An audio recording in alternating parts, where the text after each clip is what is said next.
Hello students, welcome back to our YouTube channel. देखिएगा, आज हम बात करने वाले हैं कक्षा 12वीं में। हम जैसा कि चल रहे थे चैप्टर नंबर 3 में इलेक्ट्रिक करंट यानी विद्युत धारा में।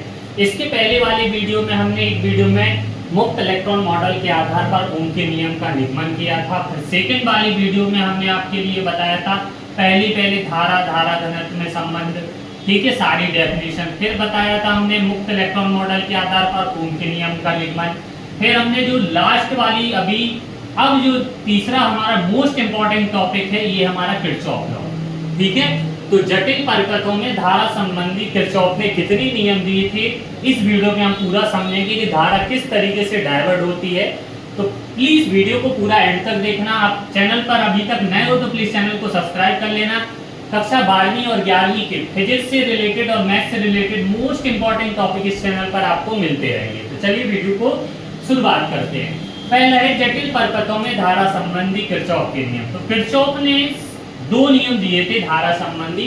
पहला नियम होता है प्रथम नियम, ठीक है, प्रथम नियम। ये नियम लागू होता है हमेशा खुले परिपथ के लिए। प्रथम नियम हमेशा खुले परिपथ के लिए लागू होता है और प्रथम नियम ही संधि का नियम कहलाता है, ठीक है। तो प्रथम नियम क्या बताया था किरचॉफ के प्रथम नियम अनुसार। अब देखो प्रथम नियम, ये एक टर्मिनल है, इस टर्मिनल पर कई धाराएं आ रही हैं और कई जा रही हैं। ध्यान से देखना, यहां पर हमने कहा कि I1 धारा और I2 धारा इस संधि की ओर आ रही है और I3 धारा और I4 और I5 इस संधि से दूर जा रही है, ठीक है। तो ये समस्त धाराएं हैं। तो इसको हम कैसे लिखेंगे कि किरचॉफ के प्रथम नियम अनुसार संधि पर आने वाली समस्त विद्युत धाराओं का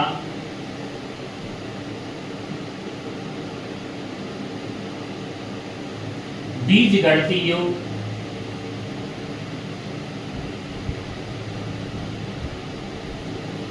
शून्य होता है, ठीक है। ये किरचॉफ ने धारा संबंधी प्रथम नियम दिया था और ये खुले परिपथ के लिए लागू होता है। अर्थात क्या हो जाएगा, इसका गणितीय रूप में अगर हम इसको लिखेंगे sigma I equal to 0। Sigma इसी को समेशन I बोल देते हैं। समेशन मतलब होता है सभी धाराओं का योग। यहाँ पर धारा I बट रही I1 I2 I3 I4 I5, ठीक है। जैसे ये हमारी संधि है, यहाँ पर I1 जो संधि हमारे पक्ष में चलते हैं उनको हम धनात्मक लेते हैं, जिससे दूर जाते हैं उनको हम ऋणात्मक लेते हैं, ठीक है। यहाँ पर देखिएगा, अगर इसके गणितीय रूप में हम चलें कि कैसे हम इसको लिखते हैं, तो ये यहाँ पर हम भाषा में लिखेंगे कि माना किसी संधि O पर I1 धारा I2 संधि की ओर आ रही है, अर्थात इसे धनात्मक लेंगे। I3 I4 और I5 धारा संधि से दूर जा रही है, इसलिए इसे ऋणात्मक लेंगे। तो यहाँ पर I1 प्लस I2 ये संधि की ओर आ रही है तो इनको धनात्मक ले लिया। और देखना I3 I4 और I5 ये संधि से कैसी जा रही हैं, दूर जा रहे हैं, तो इनको क्या ले लेंगे, ऋणात्मक। अर्थात क्या ले देंगे, I1 प्लस I2 ये प्लस बाकी माइनस को पक्षांतर कर दो, तो I3 प्लस I4 और इधर क्या हो गया I5। इससे हमें क्या निष्कर्ष निकलता है, इससे हमारा जो निष्कर्ष निकलता है कि किसी संधि पर आने वाली धारा, ये कैसी है, आने वाली धारा और संधि से दूर जाने वाली धारा, इनका ये दोनों कैसी होती हैं, इनका योग बराबर होता है। इसलिए हमने लिखा किरचॉफ के प्रथम नियम अनुसार किसी संधि पर आने वाली तथा जाने वाली समस्त विद्युत धाराओं का बीजगणितीय योग कैसा होता है, शून्य होता है। या संधि पर आने वाली या लिख देंगे मिलने वाली, ठीक है, मिलने वाली भी लिख सकते हो। तो ये था हमारा किरचॉफ का धारा संबंधी प्रथम नियम।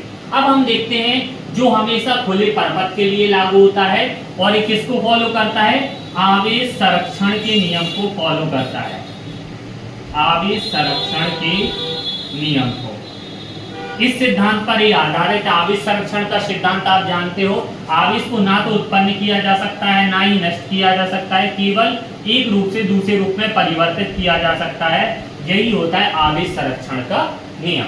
अब हम देखते हैं इसका धारा संबंधी द्वितीय नियम। तो चलिए अब इसको नोट डाउन कर लीजिए अगर करना हो, फिर इसको रख करके हम सेकंड लॉ समझाते हैं जो कि काफी इंपॉर्टेंट होने वाला है, और इसकी सहायता से हम भी टेस्टोन सेतु जो नेक्स्ट वीडियो हम लाएंगे उस पर हम पूरी विस्तार से चर्चा करेंगे कि कैसे हम किरचॉफ के द्वितीय नियम का वहां पर पालन करते हैं। तो पहले हम इसको द्वितीय नियम को समझ लेते हैं। तो इसको नोट कर लीजिए, स्क्रीनशॉट ले लीजिएगा।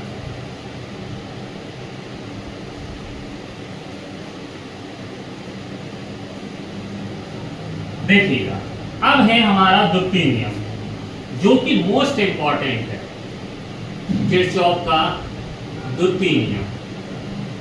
और द्वितीय नियम लागू होता है बंद परिपथों के लिए, जो भी क्लोज सर्किट होते हैं इनके लिए लागू होता है। तो लिखेंगे बंद परिपथों के लिए, ठीक है। अब बंद परिपथों के लिए किरचॉफ का धारा संबंधी द्वितीय नियम देखिएगा। यहाँ पर पहले हम चित्र बना के आपको दर्शा देते हैं। इसका जो गणितीय रूप होता है वो होता है sigma I into R plus sigma E बराबर 0। इसको गणितीय रूप को आप याद करें। आप भौतिक विज्ञान में परिभाषा याद नहीं की जाती है, ध्यान रखना।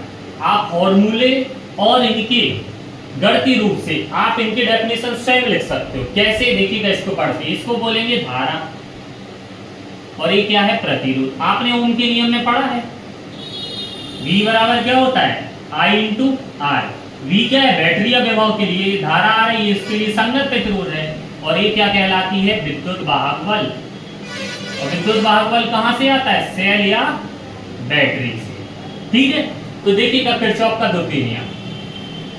अब पहले तो किरचॉफ का द्वितीय नियम लेते हैं कि किसी बंद विद्युत परिपथ के, देखो परिपथ कैसा होना चाहिए, पहले नंबर क्लोज होना चाहिए। तो किसी बंद विद्युत परिपथ के विभिन्न खंडों में बहने वाली धाराएं, ठीक है, जितनी धाराएं रहेंगी, ये आई है, अगर आई धारा 2 में बट गई तो ये I1 I2 हो जाएगी। तो किसी बंद विद्युत परिपथ के विभिन्न खंडों में बहने वाली धाराएं तथा उनकी धारा के साथ क्या जुड़ा है भैया, संगत प्रतिरोध जुड़ा है। संगत यानी कि उनके क्रम से चलेंगे, तो तथा उनके संगत प्रतिरोधों का गुणनफल, ठीक है। वो अब ये क्या लगा है, विद्युत वाहक बल, प्रतिरोधों का गुणनफल, उन पर लगाए गए विद्युत वाहक बलों का, ये क्या है, इन दोनों को बोलते हैं VGA, और ये क्या है, प्लस को बोलते हैं U। तो VGO कैसा होता है, शून्य होता है। ऐसी भाषा अपने मन से लिख देंगे। तो देखो sigma I into R plus sigma E बराबर 0, यानी किसी बंद विद्युत परिपथ के विभिन्न खंडों में बहने वाली धाराएं, खंड कोई भी, कितने भी हो सकते हैं, 1 2 3 4, ठीक है। तो किसी बंद विद्युत परिपथ के विभिन्न खंडों में बहने वाली धाराएं और उनके संगत प्रतिरोधों का ये क्या है, गुणनफल, उन पर लगाए गए विद्युत वाहक बल का VGO कैसा होता है, शून्य होता है। ये कौन सा है, किरचॉफ का द्वितीय नियम। अब इसे हम एक एग्जाम्पल की सहायता से समझ लेते हैं, ठीक है। तो पहले इसको हम रफ कर दें ताकि आपको समझ में आ जाएगा। तो इसको नोट डाउन करना है तो लिख लीजिएगा। अब हम इसको रफ करते हैं। ऊपर हम लिख देंगे केवल इसका गणितीय रूप। गणितीय रूप क्या लिखा अभी हमने, summation I into R plus summation E equal to 0, ठीक है। यहां पर पहले चित्र बनाएंगे। अब हम देखो क्या कर रहे हैं, एक बैटरी लगाई, उसके साथ एक संगत प्रतिरोध, एक खंड बना रहे परिपथ का, ठीक है।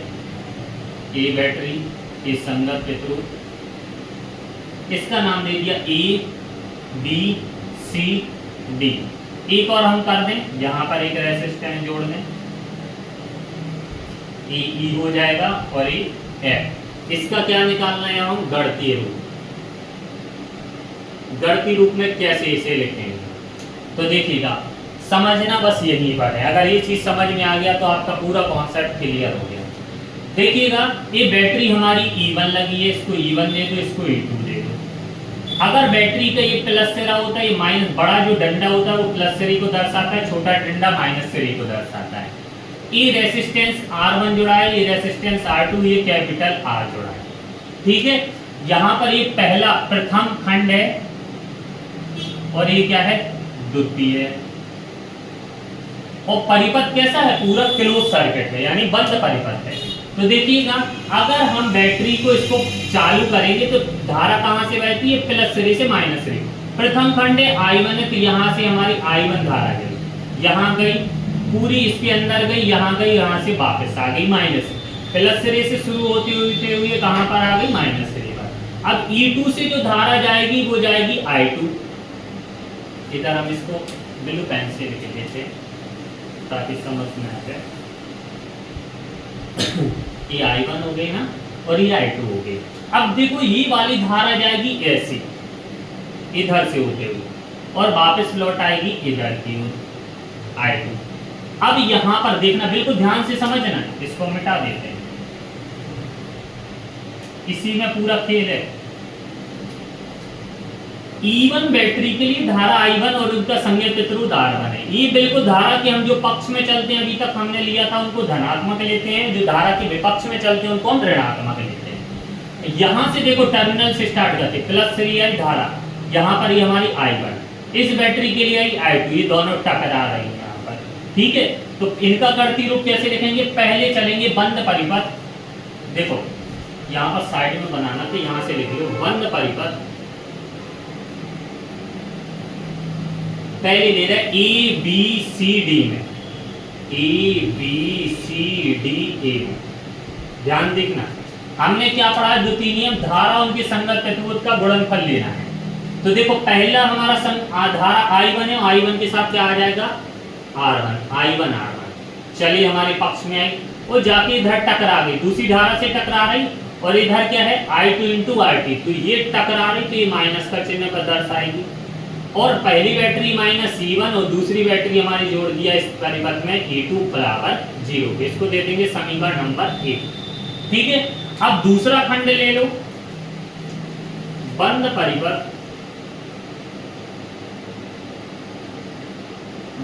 CD EF C में। तो देखो यहां से जो I2 धारा है वो संगत प्रतिरोध R2 के पक्ष में चल रही, तो I2 इंटू R2, I इधर आई। अब बताओ इस टर्मिनल पर टोटल धारा क्या हो गई, I2 इस बैटरी से आ रही, वो I1 पहले से आ रही, तो इधर धारा हो जाएगी I1 प्लस I2।